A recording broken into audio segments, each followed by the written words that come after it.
El lugar era perfecto, rosas blancas caían en cascada desde jarrones de cristal, el champán corría como el agua y la novia, bueno, ella era impecable. Joven y hermosa, Lola sonreía radiante al lado de Antonio, un empresario exitoso que no podía dejar de admirar a su deslumbrante esposa. Pero, en un rincón del salón de recepciones, observando en silencio desde su silla de ruedas, se encontraba Sara Herrera, la exesposa de Antonio. Su divorcio se había finalizado apenas unas horas antes de esta fastuosa ceremonia. Lo que desconcertó a los pocos invitados que notaron su presencia no fue que estuviera allí, sino su expresión. Sara no lloraba, no parecía enojada. Sonreía. Una sonrisa tranquila, casi enigmática, que sugería que era la única en el salón que comprendía lo que realmente estaba ocurriendo. Pero antes de sumergirnos en esta historia, cuéntanos desde dónde nos estás viendo. 3 años antes, Sara Herrera se encontraba de pie frente a un atril en una librería abarrotada, leyendo el pasaje final de su más reciente novela de suspenso, Sombras del engaño. El público colgaba de cada palabra, hipnotizado por su narración. En primera fila estaba Antonio, su esposo desde hacía 8 años, mirándola con un orgullo evidente mientras su esposa cautivaba a la audiencia. Verán, leyó Sara desde la última página, los depredadores más peligrosos no son los que te amenazan abiertamente. Son los que te hacen sentir segura, hasta el instante en que atacan. El público estalló en aplausos cuando cerró el libro.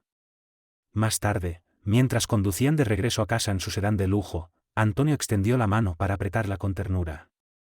¿Sabes qué es lo que más me asombra de ti?, dijo, desviando un instante la mirada de la carretera para encontrar sus ojos.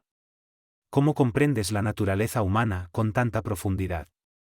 La forma en que deshaces las capas de engaño en tus libros, es como si pudieras ver a través de la gente. Sara rió. Tal vez por eso nunca has intentado ocultarme nada. Nada que ocultar, respondió él con una sonrisa. Además, lo descubrirías tarde o temprano. Siempre lo haces. Su hogar era un reflejo de su éxito, una hermosa casa colonial en un barrio exclusivo, llena de arte que habían coleccionado juntos, fotografías de sus viajes y una pared entera de estanterías repletas de las novelas de Sara en varios idiomas. En el despacho de Antonio, había un ejemplar enmarcado de la portada del primer libro de Sara, junto a fotos de su boda. El estudio donde escribía Sara tenía vistas al jardín meticulosamente cuidado.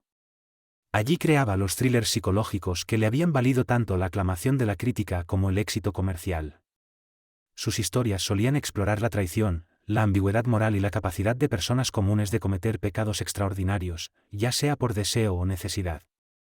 Escribes sobre cosas tan oscuras, le decían a veces sus amigas, pero tu vida parece tan perfecta.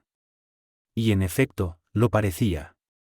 La firma de inversiones de Antonio prosperaba, el contrato más reciente de Sara había venido con un generoso adelanto. Organizaban cenas en casa donde los invitados se quedaban hasta medianoche, reacios a abandonar el ambiente cálido del hogar.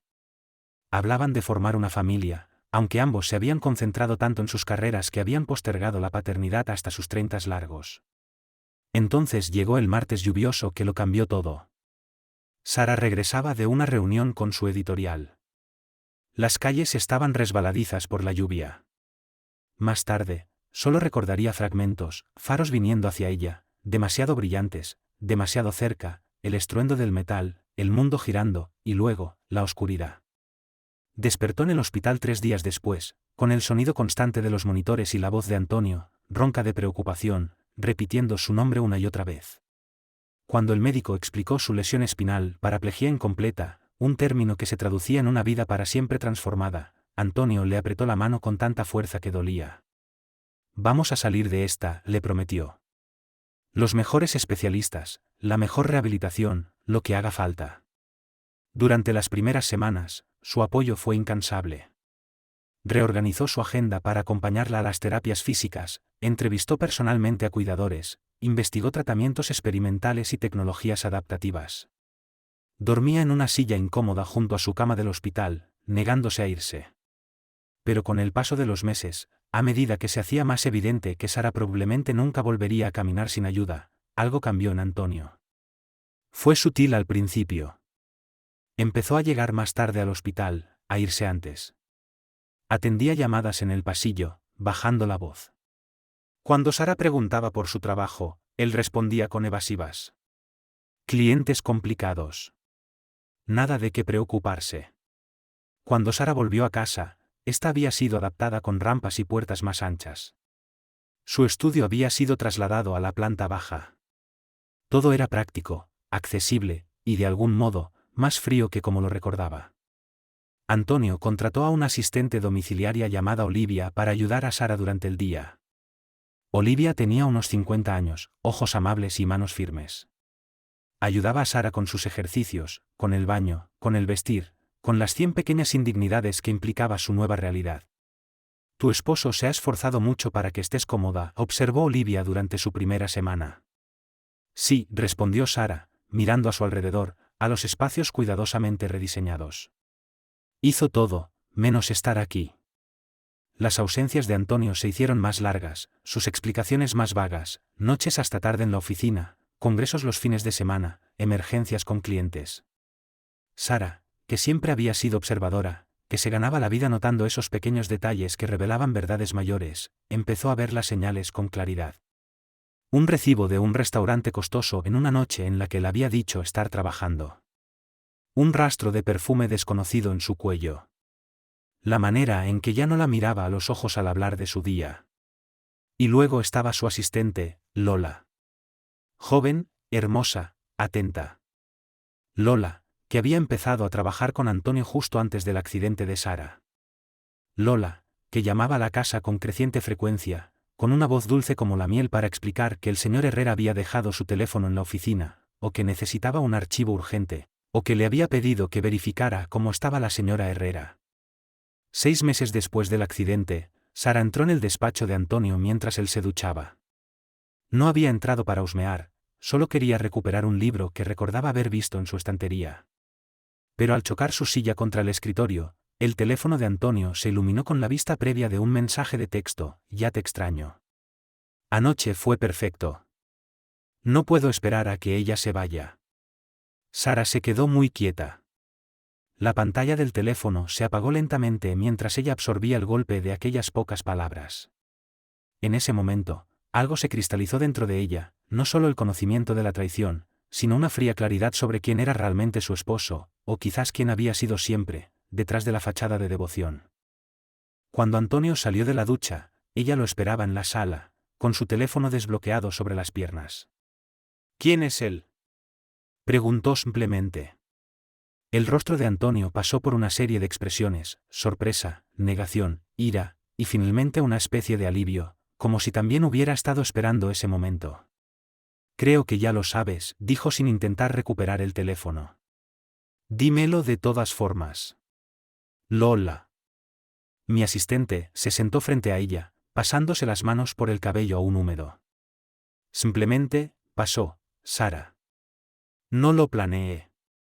Estas cosas no simplemente pasan, Antonio. Se toman decisiones. Día tras día, tomas decisiones.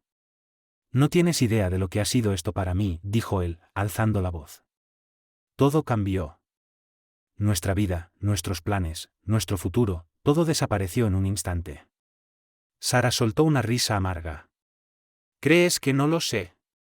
¿Crees que yo quería esto? La diferencia es que yo no tuve elección. Tú sí. La conversación que siguió fue brutal en su honestidad. Antonio admitió que la aventura llevaba meses. Habló de sentirse atrapado, del estrés de convertirse en cuidador cuando esperaba ser pareja. Habló de la juventud de Lola, de su energía, de cómo lo hacía sentir. ¿Y yo?, preguntó Sara en voz baja. ¿Cómo te hago sentir yo? Él no pudo sostenerle la mirada. Finalmente, con culpa, respondió. Me haces sentir culpable. 2 semanas después, Antonio se mudó. El proceso de divorcio comenzó poco después. La abogada de Sara, especializada en divorcios con alto patrimonio, le aseguró que dadas las circunstancias, la infidelidad de Antonio, la discapacidad de Sara, la duración del matrimonio, estaría bien respaldada económicamente. Él quiere ser generoso, dijo la abogada. La oferta de acuerdo es bastante justa. Él quiere ser libre, corrigió Sara. Y está dispuesto a pagar por ello. El divorcio avanzó rápidamente para los estándares legales. Antonio tenía prisa por empezar su nueva vida.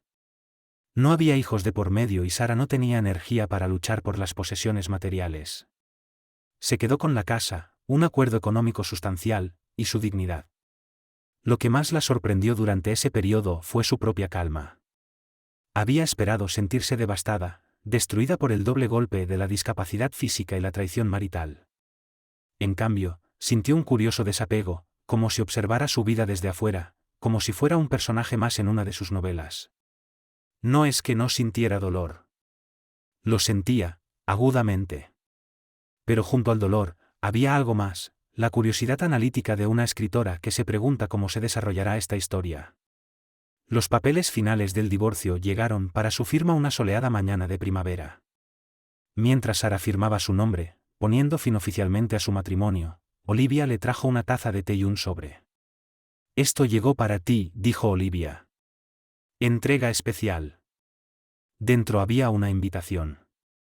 Grabada en papel marfil de alto gramaje estaban los nombres, Antonio Herrera y Lola Montero, junto con una fecha, apenas una semana después de la firma del divorcio, y el nombre de un hotel exclusivo, conocido por sus bodas lujosas. Sara levantó la mirada hacia Olivia, que la observaba con ojos llenos de preocupación. «Se va a casar», dijo Sara, con una voz sorprendentemente serena.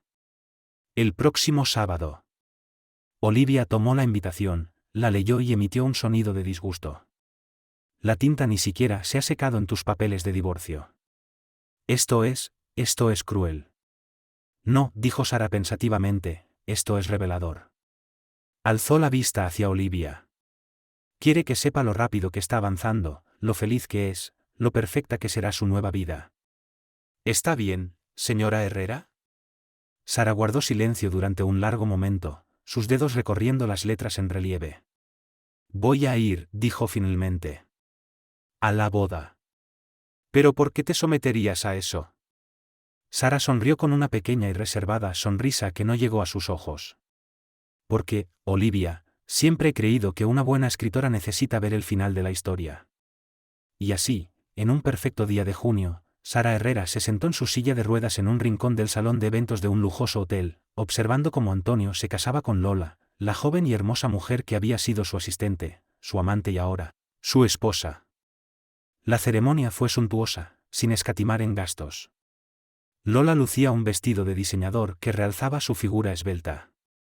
Antonio irradiaba orgullo, y algo que parecía casi alivio. Solo un puñado de invitados notó la presencia de Sara. Los que lo hicieron intercambiaron miradas incómodas, sin comprender por qué la exesposa asistiría, preguntándose por la pequeña sonrisa que se dibujaba en sus labios mientras observaba la escena. Lo que ninguno de ellos sabía, ni los invitados, ni Antonio, ni siquiera la radiante novia, era que Sara había descubierto algo recientemente. Algo que lo cambiaría todo. Un secreto que convertiría ese día de boda perfecto en el primer capítulo de una historia muy distinta a la que Antonio y Lola creían estar comenzando. Mientras los recién casados compartían su primer baile, la sonrisa de Sara se profundizó. En su mente, ya estaba escribiendo el próximo capítulo. La revelación había llegado de forma inesperada, 2 semanas antes de que se finalizara el divorcio. Sara estaba trabajando con Olivia en sus ejercicios de fisioterapia, una rutina agotadora que la dejaba exhausta pero decidida. Al terminar, Olivia la ayudó a volver a su silla de ruedas y empezó a ordenar el equipo de ejercicios. «Estás progresando mucho», dijo Olivia, animándola. «Tu fuerza en la parte superior del cuerpo está mejorando de verdad». Sara se secó el sudor de la frente. «Tiene que mejorar. Tengo que ser más independiente». «Lo serás. Eres una de las pacientes más decididas con las que he trabajado». «No tengo muchas opciones», dijo Sara. «Ahora soy solo yo». Olivia dejó de ordenar por un momento. «¿Puedo hablar con franqueza, señora Herrera?» «Llámame Sara». «Y sí, siempre. He trabajado con muchas personas que han pasado por grandes cambios, enfermedades, lesiones, pérdidas. Lo que he notado es que los que mejor sobreviven no son necesariamente los más fuertes físicamente, sino los que encuentran un propósito más allá del sufrimiento». Sara asintió lentamente. «Sé que tengo que volver a escribir. Antes del accidente, esa era mi razón de ser, mi identidad. Entonces ahí es donde encontrarás tu fuerza, dijo Olivia. Vaciló un instante y luego añadió, ¿puedo hacerte una pregunta personal? Después de ayudarme a bañarme durante los últimos 3 meses, creo que ya pasamos la formalidad. Olivia sonrió brevemente y luego se puso seria. La invitación a la boda de tu exmarido, ¿por qué vas a ir? La mayoría de la gente lo encontraría demasiado doloroso. Sara miró por la ventana durante un largo momento. Necesito verlo, dijo finalmente. Hacerlo real. Cerrar ese capítulo como debe ser. ¿Y la mujer con la que se casa? ¿Estás preparada para verla también? ¿Lola? Sara volvió la mirada hacia Olivia. Sí. Necesito verla también. Algo cruzó brevemente el rostro de Olivia, una vacilación, una sombra de inquietud. ¿Qué pasa? Preguntó Sara, con su instinto de escritora alerta ante los matices humanos. Nada, yo solo. Olivia se apresuró a doblar una toalla. Espero que encuentres el cierre que buscas. Pero Sara había captado ese instante de duda. Olivia dijo en voz baja, ¿hay algo sobre Lola que no me estás contando? Olivia dejó la toalla y suspiró. No estaba segura al principio. Y no es mi lugar interferir en tus asuntos personales. ¿No estaba segura de qué? Cuando conocí a la señorita Montero, cuando vino aquí con el señor Herrera, me resultaba familiar. No podía ubicar de dónde, al principio. Sara se inclinó hacia adelante en su silla. ¿Y ahora sí puedes? Olivia asintió lentamente. Antes de trabajar para la agencia de cuidados domiciliarios, trabajé en una residencia privada en Connecticut. Cuidábamos a pacientes mayores, muchos de ellos bastante adinerados. Había una señora, la señora Eleanor Castillo, que tenía una acompañante. Una joven que la ayudaba con sus asuntos y que llegó a ser como una nieta para ella. Y esa acompañante se parecía a Lola. No solo se parecía, era ella. Aunque entonces se hacía llamar Caroline Miller. Sara sintió un escalofrío. Su mente de novelista ya comenzaba a atar cabos, a ver patrones, posibilidades. Cuéntame sobre esa tal Caroline Miller. Sobre su relación con la señora Castillo. Era encantadora, atenta. La señora Castillo no tenía familia cercana, y llegó a depender completamente de Caroline. Con el tiempo, Caroline tuvo acceso a sus cuentas, a sus asuntos legales. Gracias por escuchar esta historia y quedarte con nosotros.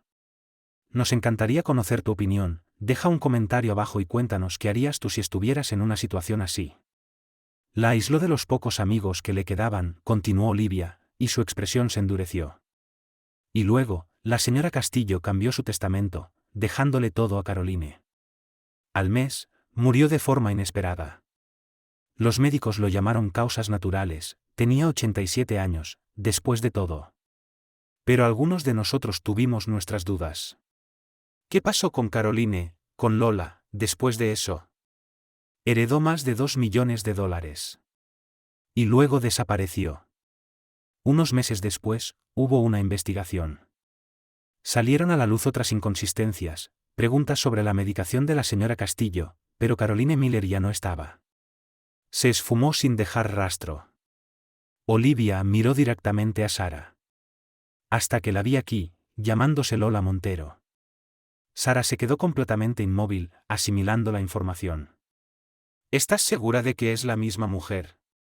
Absolutamente segura, sí. Reconocí una pequeña cicatriz en su muñeca derecha. Y cuando hice la conexión, lo vi con claridad. Se ha cambiado el peinado, ha bajado de peso, pero es ella. ¿Se lo has contado a alguien más? ¿A la policía? ¿A Antonio? Olivia negó con la cabeza. ¿Quién me creería? No tengo pruebas, solo mi memoria. Y la investigación nunca llegó a presentar cargos formales. Solo fue sospechosa.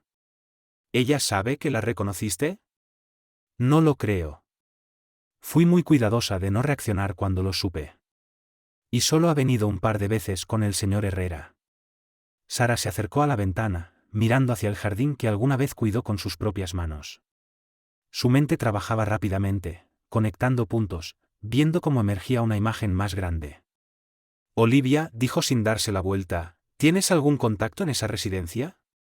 ¿Alguien que conserve registros o recuerde a Caroline Miller? Sigo en contacto con una de las enfermeras. Y el administrador del centro estaba muy inquieto por todo lo que pasó. Puede que esté dispuesto a hablar. Sara asintió, una decisión formándose con claridad. Quiero que los contactes, por favor. Con discreción. Necesito saber todo sobre Caroline Miller, cómo operaba, cómo se ganó la confianza de la señora Castillo, cómo desapareció. ¿Puedo preguntarte por qué? ¿Qué planeas hacer con esa información? Sara giró su silla de ruedas para mirar a Olivia. Había una nueva energía en sus movimientos, una determinación renovada. Voy a escribir un libro, Olivia. Una novela sobre una sociópata encantadora que se aprovecha de personas vulnerables. Un thriller psicológico sobre identidad, engaño y justicia. ¿Vas a exponerla? No directamente. Voy a contar una historia. Una obra de ficción inspirada en hechos reales. Y voy a hacerla tan convincente, tan rica en detalles específicos, que cualquiera que conozca a Lola, a Caroline, empezará a notar las similitudes. Una sonrisa lenta se extendió por el rostro de Olivia. Eso es, bastante brillante, señora Herrera. Por favor. Sara. Ella se dirigió a su escritorio, abrió su portátil con renovado propósito. Y tengo que empezar cuanto antes. Tengo una boda a la que asistir, y una novela que escribir. Sara escribió a Valeria no como un monstruo ni una caricatura, sino como una depredadora compleja, calculadora pero, en ocasiones, vulnerable, implacable, pero capaz de fingir emociones profundas. Lo más importante era que Valeria resultara creíble, que el lector pudiera verla caminar entre nosotros, encantadora, elegante, irresistible, sin imaginar de lo que era capaz hasta que ya era demasiado tarde. Durante las semanas siguientes, Sara se sumergió por completo en la escritura. Olivia la mantenía abastecida de café, de notas de sus antiguas conversaciones con el personal del Accent Manor, y de sus propias observaciones como cuidadora. A través de sus contactos, Sara reunió una red de relatos, documentos e historias que fortalecieron la base de su novela. A cada página, Intenciones Veladas tomaba forma como algo más que un thriller psicológico, era una advertencia disfrazada de ficción. El personaje de Valeria, su belleza sutil, su inteligencia persuasiva, su capacidad de mimetizarse, comenzó a resonar con fuerza. Aquellos que conocían a Caroline Miller, a Christina Matthews, a Lola Montero quizás no dirían nada, pero reconocerían los ecos. Sara no buscaba venganza. No era su estilo. Lo suyo era más elegante, más letal, la verdad envuelta en ficción, la justicia a través de una narrativa irresistible. El día de la boda de Antonio y Lola, Sara había asistido no como una exesposa rota, sino como una observadora meticulosa, como una escritora en plena investigación.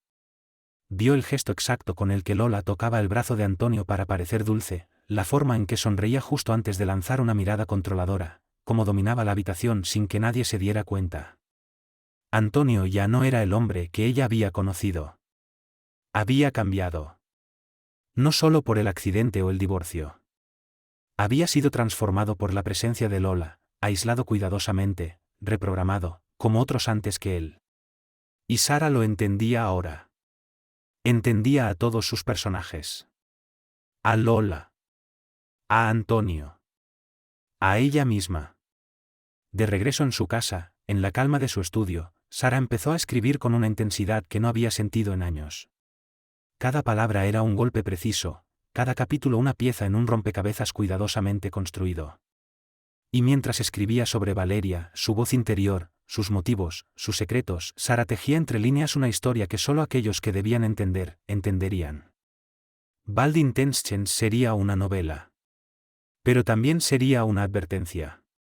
Y sería imposible de ignorar. Queridos oyentes, ayudadnos a hacer crecer el canal, compartid, suscribíos y no olvidéis compartir vuestras opiniones sobre la historia en los comentarios, nos encanta leer vuestras opiniones. Incluyó detalles específicos y distintivos que cualquiera que conociera bien a Lola reconocería de inmediato, su costumbre de enroscarse un mechón de cabello cuando se concentraba, su colección de frascos de perfume vintage, su afirmación de haber estudiado historia del arte en París, su aversión a los mariscos a pesar de haber dicho que creció en la costa. A medida que el manuscrito tomaba forma, Sara compartía capítulos con su editora de toda la vida, Elena, quien reconoció de inmediato la calidad de la obra. «Este es tu mejor trabajo hasta ahora», le dijo durante una videollamada. «Hay una autenticidad en él, una agudeza impresionante. Tu accidente no ha disminuido tu talento, Sara. Si acaso, le ha dado nueva profundidad». «El dolor puede ser clarificador», respondió Sara. «Arranca la pretensión de raíz. La editorial va a estar encantada. El mundo literario te ha echado de menos». «¿Qué tan rápido podemos avanzar con esto?» «Siento una cierta urgencia». Elena alzó una ceja. ¿Está basada en hechos reales? La historia se siente demasiado específica. Sara sonrió levemente.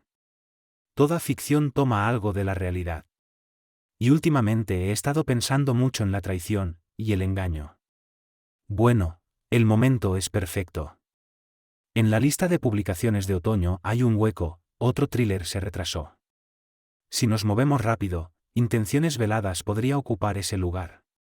Y así, mientras Antonio y Lola regresaban de su luna de miel y comenzaban su nueva vida juntos, el manuscrito de Sara avanzaba rápidamente en el proceso editorial.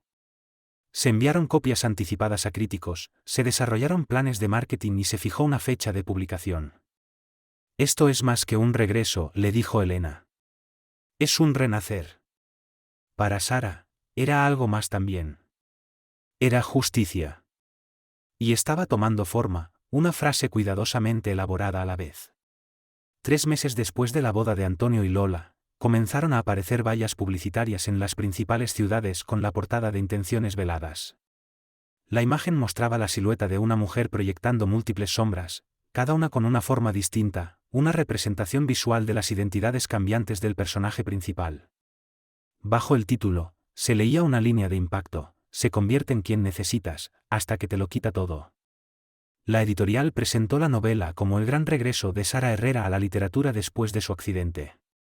En entrevistas, Sara hablaba con franqueza sobre cómo encontró fuerza a través de la escritura durante su recuperación. «Escribir este libro me salvó», dijo en un popular podcast literario. «Cuando me arrebataron todo lo demás, mi movilidad, mi matrimonio, aún me quedaba mi imaginación, mi capacidad de crear mundos y personajes». «¿Has visto lo último?», preguntó Elena, su editora, sin rodeos. «¿Te refieres al podcast?». «Sí, lo escuché ayer». «No, no el podcast», dijo Elena, su tono aún más grave. «Estoy hablando de lo que ha pasado esta mañana». Paula se enderezó en su silla de ruedas, su corazón acelerándose apenas perceptiblemente. «¿Qué ha pasado?». «Un periódico digital ha publicado un artículo. Muy bien investigado, por cierto. Están conectando Veladas Intenciones con tu historia personal de forma directa. Han mencionado a Antonio por nombre, y a su nueva esposa, con foto incluida». Paula se quedó en silencio, los pensamientos corriendo a toda velocidad.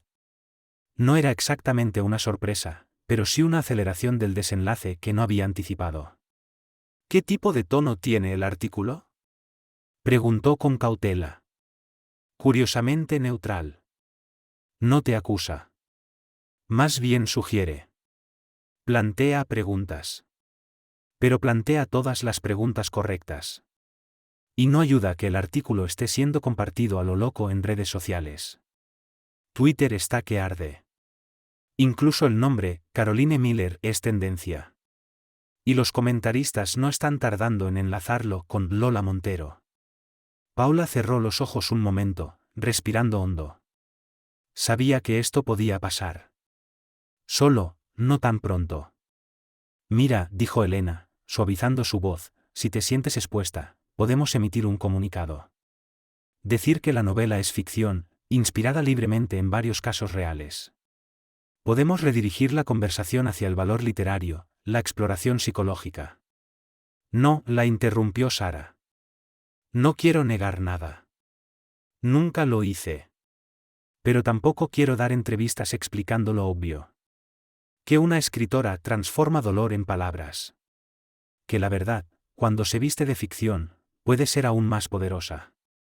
«¿Entonces seguimos adelante?». Seguimos adelante.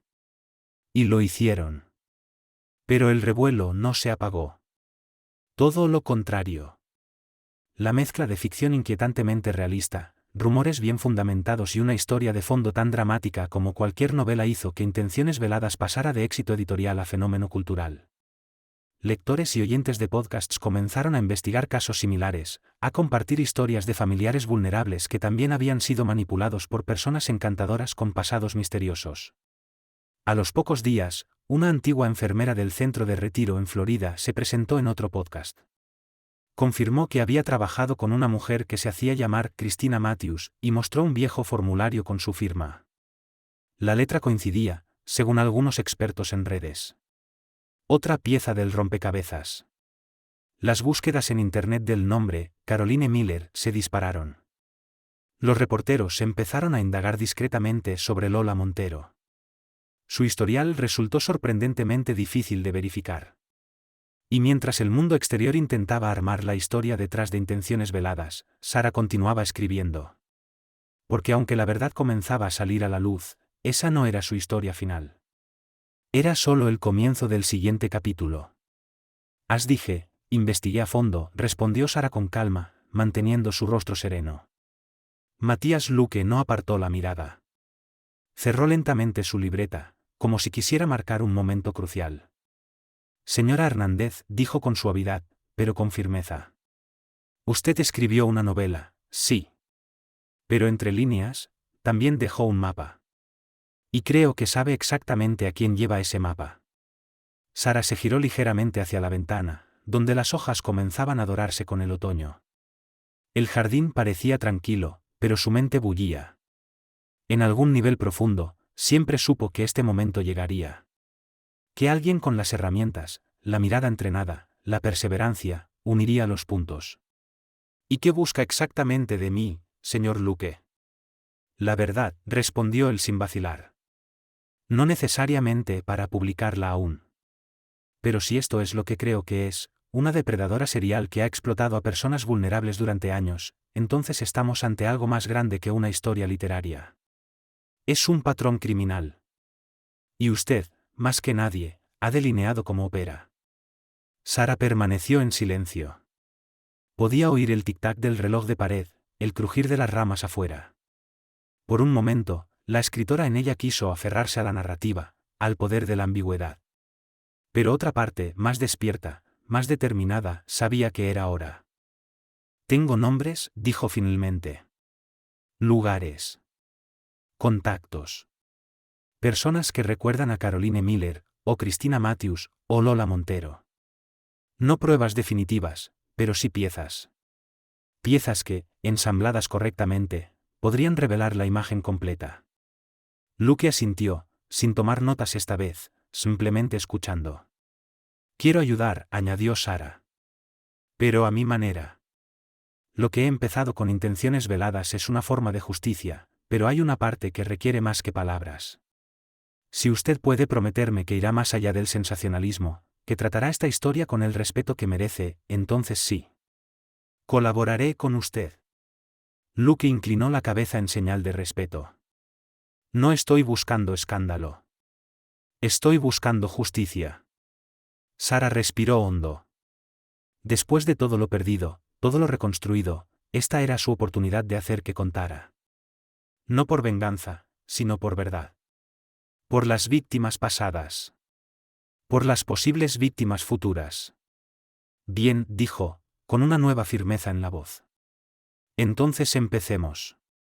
Y así, en esa tranquila tarde otoñal, en una casa que había conocido la pérdida y la reinvención, una nueva historia comenzó a escribirse. Esta vez, no como ficción. Esta vez, como una investigación que podía traer al fin algo que el mundo llevaba años ignorando, la verdadera identidad de una mujer con muchos nombres, y muchos secretos. Estoy preguntándome si su investigación se extiende también a la nueva esposa de su exmarido, Lola Montero. La franqueza de esa declaración quedó suspendida en el aire entre ellos. Sara tomó un sorbo de té, reuniendo sus pensamientos. Señor Luque, ¿exactamente qué está investigando? ¿Una novela o un crimen? Ambos, potencialmente. Los casos en Florida y Connecticut nunca llegaron a cargos penales. La perpetradora desapareció demasiado rápido y las pruebas eran circunstanciales. Pero juntas, esas situaciones sugieren un patrón de comportamiento depredador que podría estar repitiéndose. Se inclinó hacia adelante. Señora Herrera, si Lola Montero es la misma mujer que Caroline Miller y Christina Matthews, su exmarido podría estar en peligro. Financiero, al menos. Sin duda, respondió Sara. Lola ya lo ha convencido de revisar su portafolio de inversiones y de cambiar su testamento. Las cejas de Luke se arquearon. ¿Y eso lo sabe con certeza? El antiguo asesor financiero de Antonio es amigo de la familia. Me llamó preocupado cuando Antonio transfirió sus cuentas a otra firma sin explicación. Y respecto al testamento, Sara dudó un instante. Olivia escuchó una conversación telefónica mientras Lola estaba aquí. Estaba agendando una cita con un abogado especializado en patrimonio, mencionando que el testamento de Antonio estaba desactualizado y requería una revisión urgente. ¿Y no lo advirtió usted? ¿Cree que Antonio habría creído las preocupaciones de una exesposa amargada y en silla de ruedas? Antonio ya tomó su decisión. Eligió a Lola por encima de mí, por encima de nuestra historia, por encima de todo lo que construimos juntos. Entonces, ¿la novela es su advertencia? ¿Su forma de exponerla? Sara miró por la ventana un largo rato. La novela es una obra de ficción, señor Luque. Lo que usted haga con su investigación, es asunto suyo. Pero si llega a encontrar pruebas que conecten a Lola Montero con esas otras identidades, con esos otros casos, me interesaría mucho saberlo. Luque la estudió detenidamente. Está caminando sobre una línea muy delgada, señora Herrera. Rodando, en realidad, dijo con una pequeña sonrisa. Y sí, con mucho cuidado. Durante las semanas siguientes, Matías Luque llevó a cabo su investigación con meticulosa precisión. Viajó a Florida y Connecticut, entrevistó al personal de los centros donde habían trabajado Christina Matthews y Caroline Miller, habló con familiares de las víctimas, revisó registros financieros y fotografías, y presentó solicitudes para obtener documentos públicos, desde escrituras de propiedad hasta licencias comerciales. Mientras tanto, Intenciones Veladas seguía subiendo en las listas de bestsellers. La gira de presentación, adaptada para la movilidad de Sara, la trajo de nuevo al ojo público. Las entrevistas en medios destacaban su resiliencia, su renacimiento creativo. Ella esquivaba con soltura las preguntas sobre fuentes de inspiración. Toda ficción contiene elementos de verdad, refractados a través de la imaginación del escritor, repetía con seguridad. No mencionaba que las ventas del libro eran especialmente fuertes entre círculos financieros y legales, los mismos en los que ahora Antonio y Lola se movían. No hacía falta. Las ondas ya se estaban expandiendo. Tal como lo había planeado. 3 meses después de su primera reunión, Luque volvió a contactarla para agendar otra visita. Su actitud era distinta, más segura, más resuelta. Encontré la conexión, dijo en cuanto estuvieron a solas. Sacó una carpeta manila de su bolsa de cuero y comenzó a desplegar las pruebas. Me costó, pero tuve algunos golpes de suerte. Ahora tengo pruebas de que Christina Matthews, Caroline Miller y Lola Montero son la misma persona. Ordenó los documentos frente a ella. Una fotografía clara de Christina Matthews en un evento benéfico en Florida, mostrando la distintiva cicatriz en su muñeca derecha.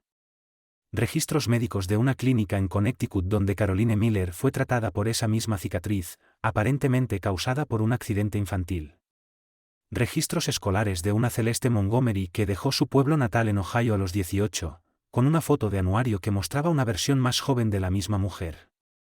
Y lo más contundente, documentos financieros que demostraban que fondos de la víctima en Florida habían sido transferidos a una cuenta offshore, la misma que luego financió las credenciales de Caroline Miller como cuidadora privada. Es cuidadosa, dijo Luque. Pero no perfecta. Cada vez que se reinventa, repite ciertos patrones, sus nombres siempre empiezan con C, siempre menciona una supuesta conexión con Europa, siempre colecciona algo peculiar, como esos frascos de perfume antiguos. Ya no son coincidencias. Estas pruebas son más que suficientes, observó Sara. Lo suficiente para que mi editora apruebe un reportaje de investigación en toda regla. Estamos verificando todo. Nuestro equipo legal está revisando el artículo. Pero, señora Herrera, vaciló. ¿Sí? Una vez que esto se publique, ya no habrá ambigüedad. Todo el mundo sabrá que Valerie no solo se inspiró en Lola Montero. Valerie es Lola Montero. Y también sabrán que usted lo sabía cuando escribió el libro. Sara asintió lentamente, sin apartar la mirada. Lo entiendo. ¿Cuándo saldrá el artículo? El próximo domingo. El titular lo decía todo. La mujer de los 3 nombres, como una estafadora serial, apuntó a los ancianos y vulnerables.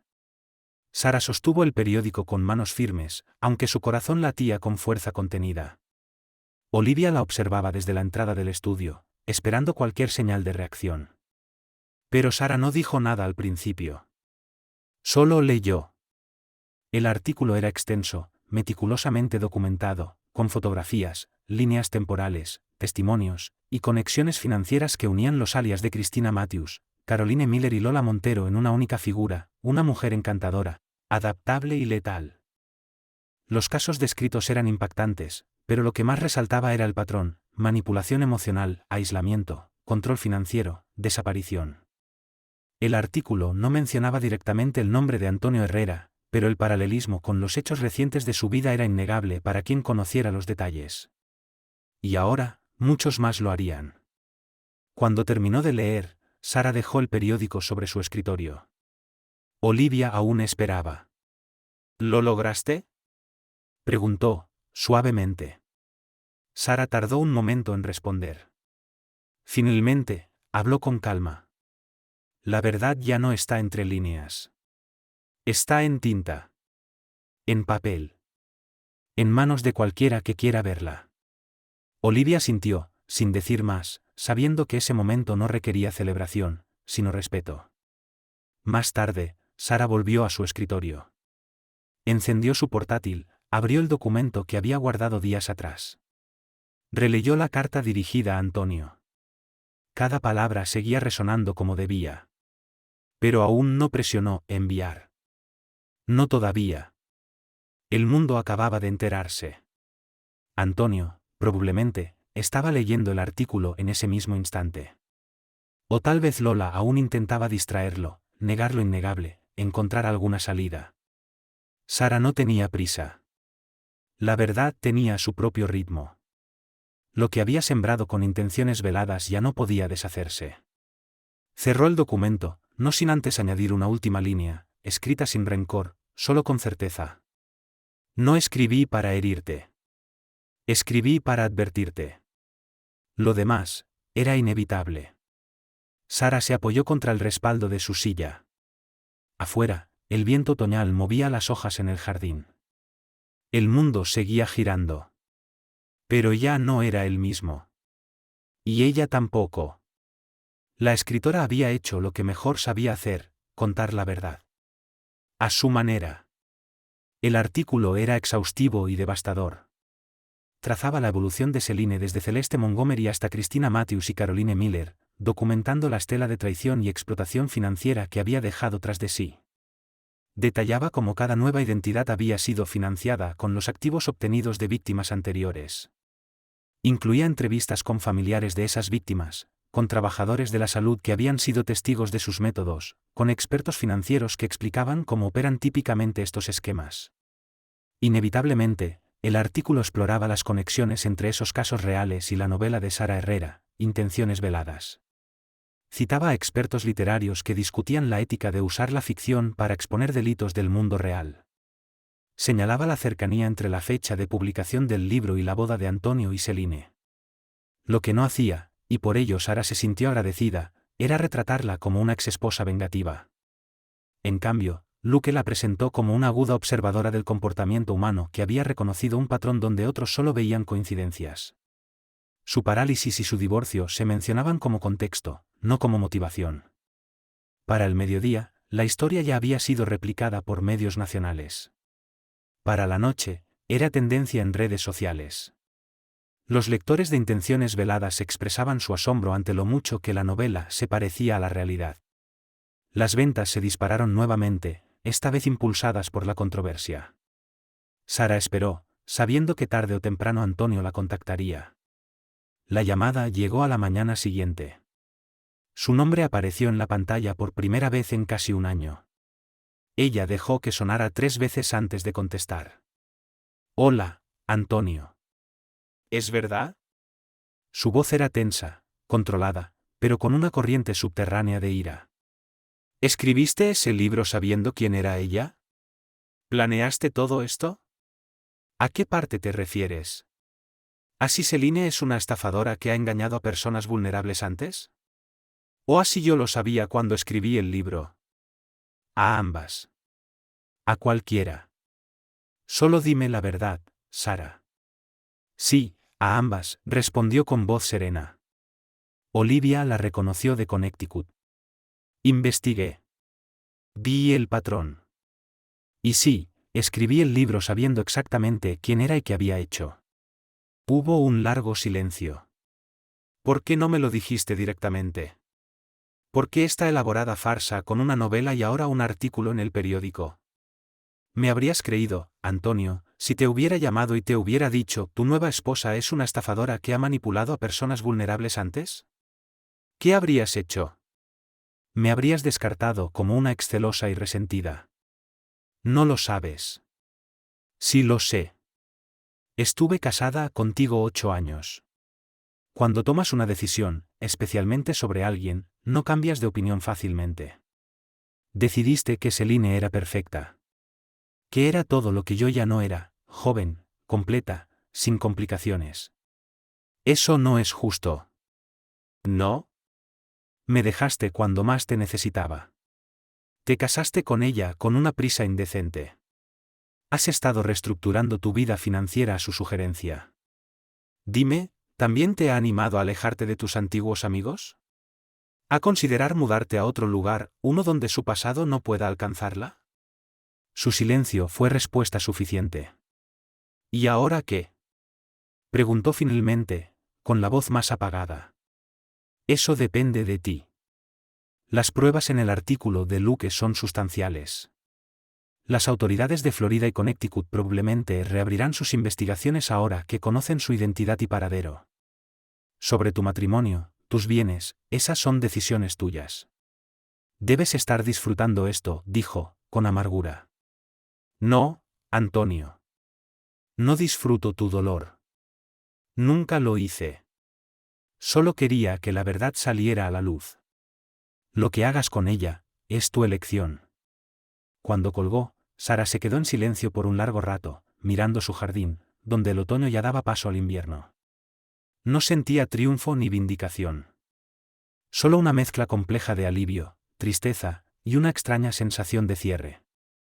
La historia que había comenzado con su accidente y la traición de Antonio estaba llegando a su capítulo final.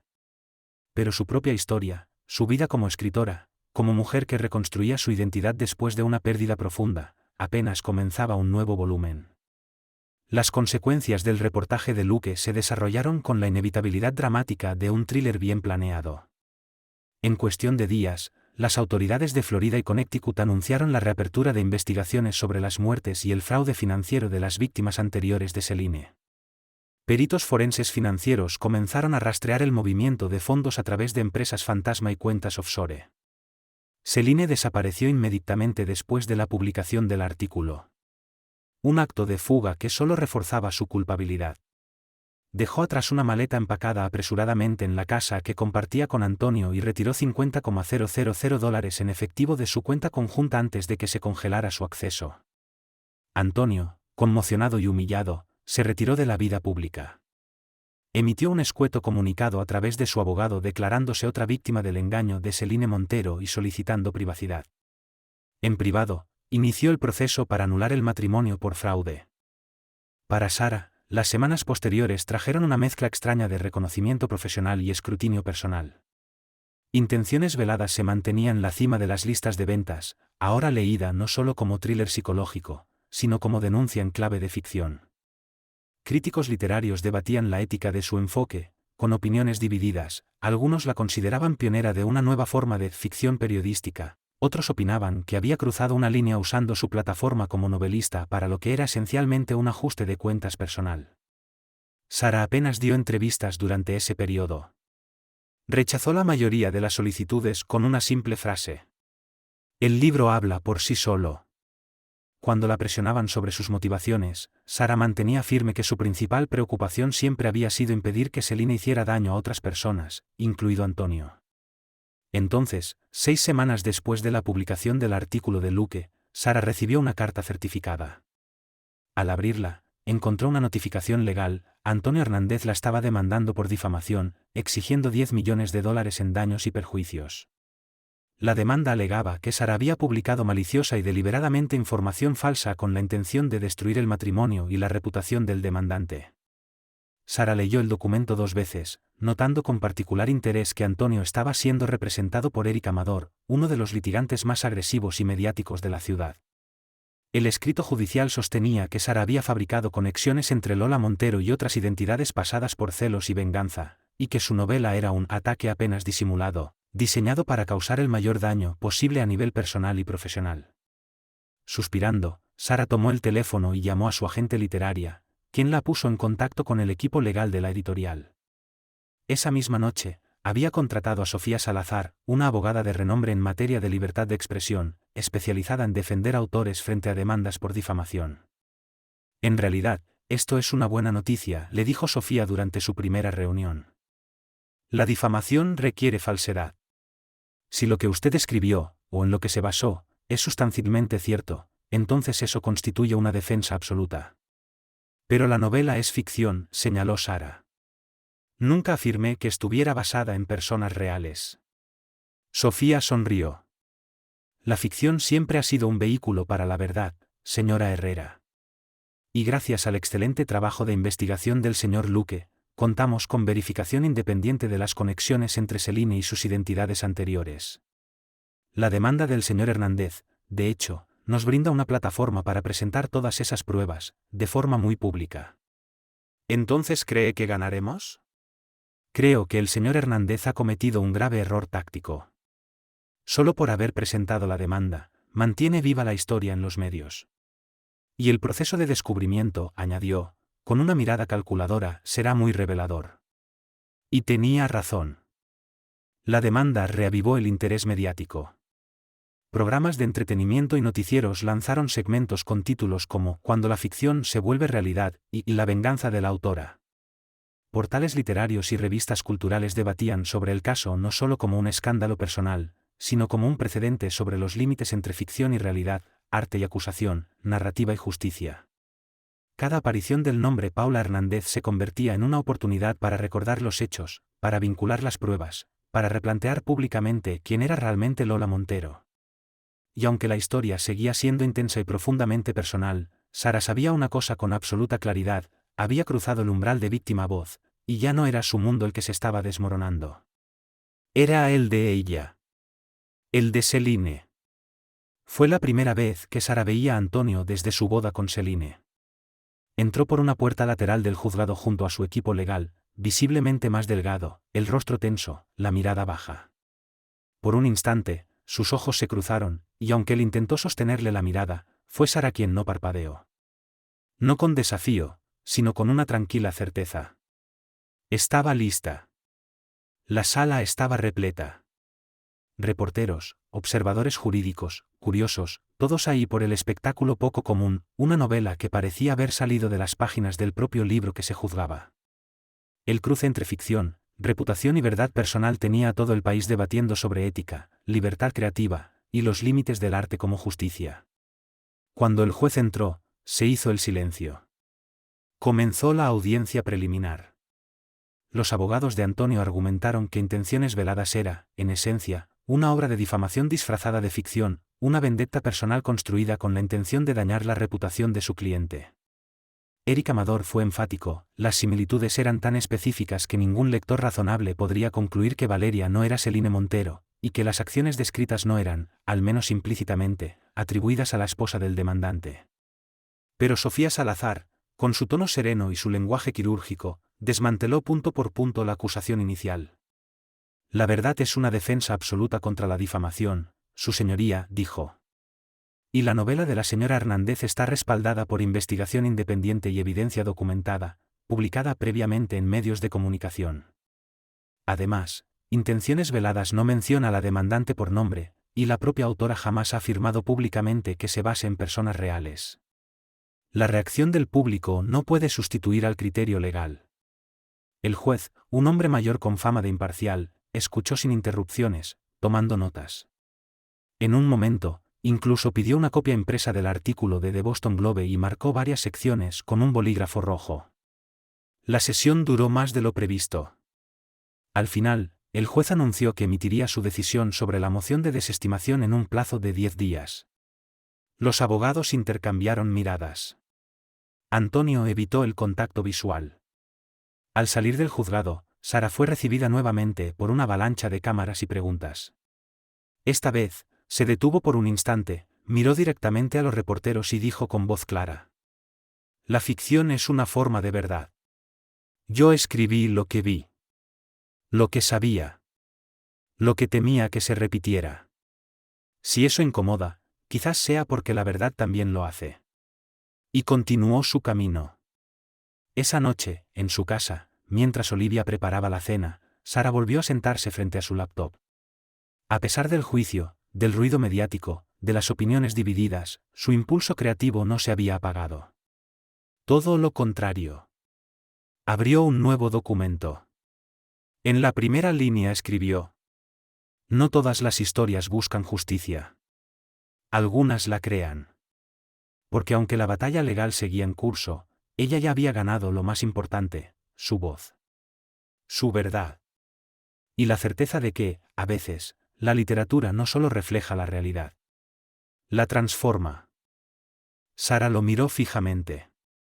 Durante un instante, el bullicio de la sala parecía lejano, como si el tiempo se hubiera ralentizado alrededor de ese estrecho pasillo y las emociones no resueltas que lo atravesaban.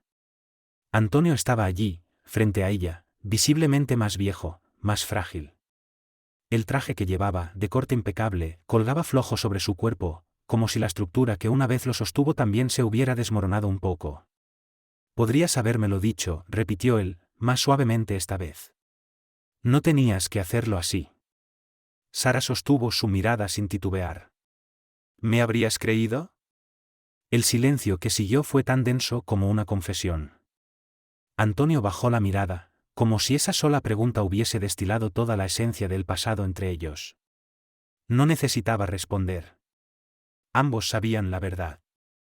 «Yo, no lo sé», admitió al fin. «Quizás no». «No entonces». «Lo intenté», dijo ella con firmeza, pero sin rencor. «Intenté advertirte de la única forma en la que podía asegurarme de que escucharas, aunque no supieras que estabas escuchando. No escribí por venganza, Antonio. Escribí porque lo que vi en ella era demasiado familiar. Y demasiado peligroso». «¿Y ahora, esto es el final?». «Del juicio, aún no», respondió ella. «Pero de nosotros, lo fue hace mucho. Esto fue solo la verdad encontrando su camino». Él asintió, sin replicar. Parecía derrotado, no por ella, sino por la evidencia, por la acumulación de decisiones mal tomadas, por la vergüenza de no haber visto o de no haber querido ver lo que otros ya sabían. Mientras Antonio se alejaba, Sara permaneció inmóvil por un momento, observándolo. No sentía satisfacción. Solo un cansado alivio, como si hubiera cruzado un desierto que no eligió, pero que sobrevivió. Olivia la estaba esperando al final del pasillo. Sofía se le acercó por otro lado, ya hablando con un asistente, su tono sereno pero firme. «Fue una buena jornada», le dijo a Sara. «Muy buena». El tono de la jueza lo dice todo. Si siguen adelante con la demanda, se arriesgan a una derrota pública aún mayor. Sara asintió lentamente. A veces, lo único más fuerte que la ficción es la verdad. Y por primera vez en mucho tiempo, mientras abandonaba la sala entre cámaras que aún parpadeaban y reporteros que murmuraban titulares, Sara Herrera no se sentía observada. Se sentía vista. Por lo que era. Por lo que había hecho. Y por lo que aún estaba por contar. Sara miró el teléfono un momento antes de responder. La voz de Antonio, tan familiar y extraña al mismo tiempo, tenía un tono distinto, más bajo, más honesto. No había ira ni exigencia, solo una petición sencilla. Sí, dijo ella finalmente, con la misma serenidad con la que había enfrentado todo este proceso. Puedes venir mañana, a las 10. Colgó. Olivia, que pasaba por el jardín con una bandeja de té, alzó una ceja en silencio. Sara solo asintió con un gesto tranquilo. No necesitaba explicar. Olivia entendía. A la mañana siguiente, Antonio llegó puntualmente. Iba vestido informalmente, sin el peso de los trajes caros que antes usaba para protegerse del mundo. Su expresión era abierta, pero cautelosa, como quien entra en un lugar sagrado que ha profanado alguna vez. Sara lo recibió en su estudio, la misma habitación donde había recibido a Eric Amador semanas antes, donde había comenzado a escribir intenciones veladas. Esta vez no había tensión. Solo historia. Gracias por verme, dijo él, de pie, incómodo. Siéntate, indicó Sara, señalando una de las sillas frente a la ventana. Antonio obedeció, sus ojos recorriendo el espacio que una vez conoció, ahora transformado. He estado pensando mucho, comenzó. Sobre todo. Sobre ti. Sobre lo que pasó. Sobre lo que no quise ver. Sara no interrumpió. Solo lo escuchó. Durante mucho tiempo creí que el silencio era más fácil. Que mirar hacia otro lado era protegerme. Pero, ahora entiendo que a veces el silencio es complicidad. No quise ver a Lola como algo más que la fantasía que necesitaba. Y cuando tú trataste de mostrarme otra cosa, lo tomé como un ataque. No como una advertencia.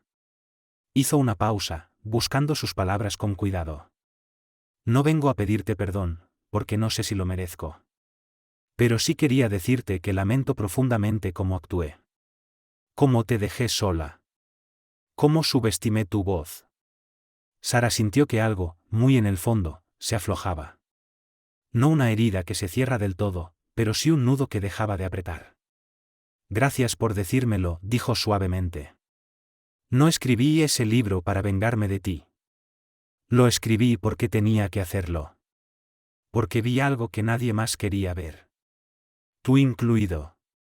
Antonio asintió. No discutió. A veces, añadió ella, contar la verdad es la única forma que tenemos de sanar, incluso si esa verdad duele.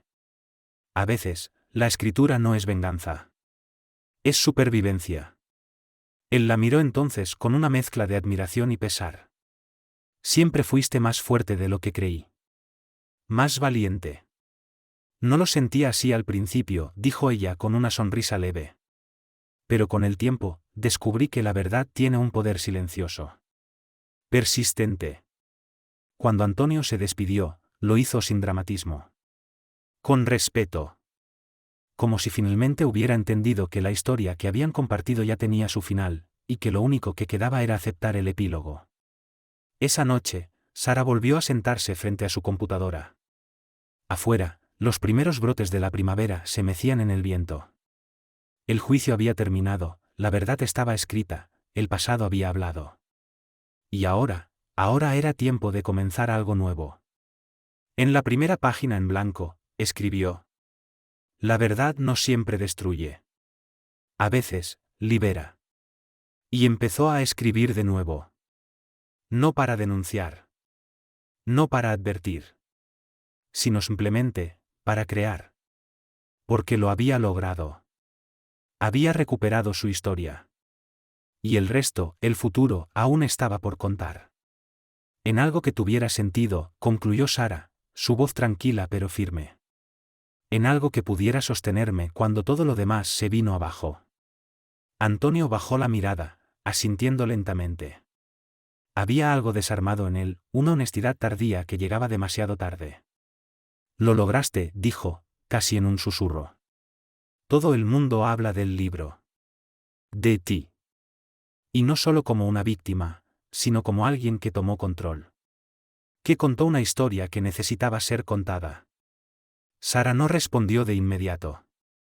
Lo observó. El hombre frente a ella ya no era el que había amado, ni siquiera el que la había abandonado. Era alguien nuevo, alguien marcado. Y sin embargo, no era su responsabilidad recoger sus pedazos. Lo escribí, dijo finalmente, para recordarme a mí misma que aún podía crear. que aún tenía algo que decir. No solo sobre Selene. También sobre ti. Y sobre mí. Sobre lo que pasa cuando dejamos de ver al otro como humano. Sobre lo que se rompe, y sobre lo que se puede reconstruir. Antonio asintió, tragando con dificultad. ¿Y tú? Preguntó. ¿Qué vas a hacer ahora? Sara miró por la ventana hacia su jardín, donde los primeros brotes de primavera se alzaban valientes entre la tierra húmeda. Voy a seguir escribiendo. Tengo otra historia empezada. Esta vez, sobre redención. No de alguien que huye, sino de alguien que se queda. Que enfrenta las consecuencias. ¿Crees que yo pueda redimirme? Sara lo miró largo rato. Eso no depende de mí, Antonio. La redención no es algo que te concedan. Es algo que eliges, y luego trabajas por conseguir, todos los días. En silencio. Sin esperar aplausos. Se hizo un largo silencio entre ellos. Y por primera vez, no fue incómodo. Fue honesto.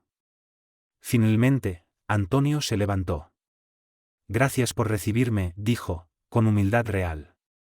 Gracias por venir, respondió Sara. Y por decir la verdad, aunque tarde. Él se giró para marcharse. Al llegar a la puerta, se detuvo un momento.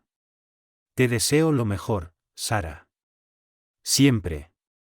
Y yo a ti.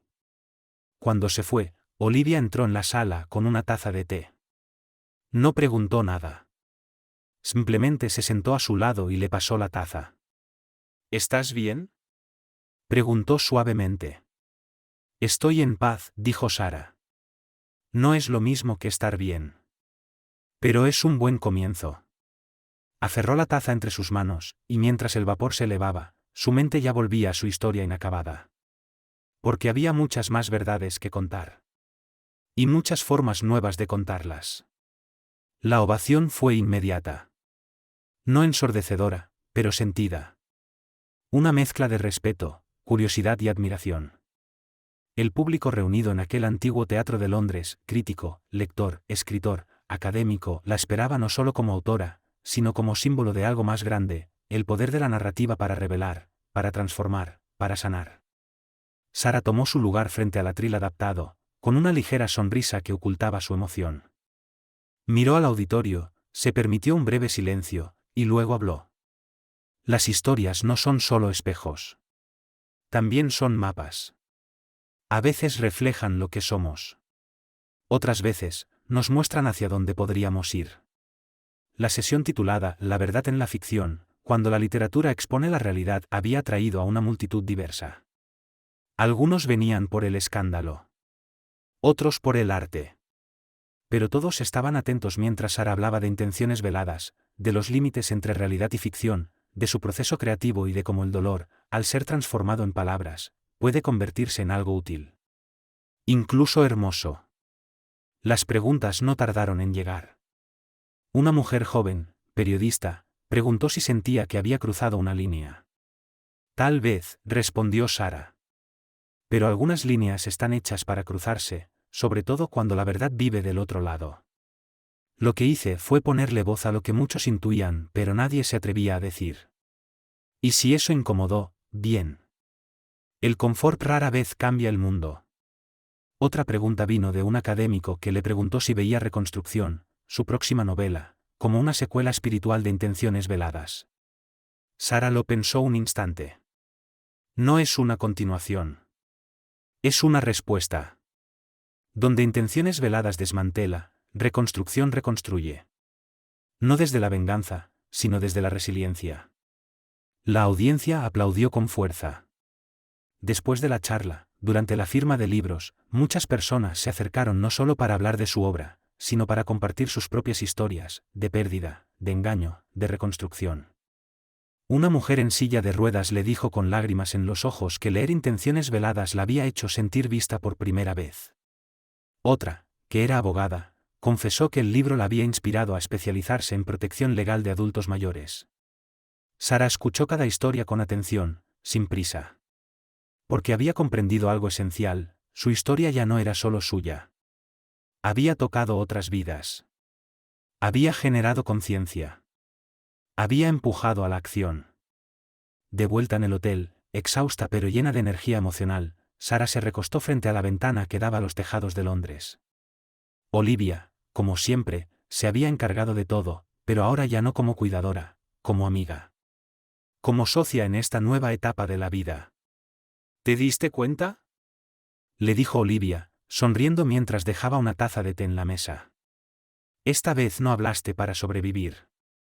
Hablaste para inspirar. Sara asintió. Afuera, la lluvia fina inglesa caía como un susurro constante. Y aún me queda mucho por decir, respondió. Porque sí, lo peor había pasado. Pero lo mejor apenas estaba comenzando.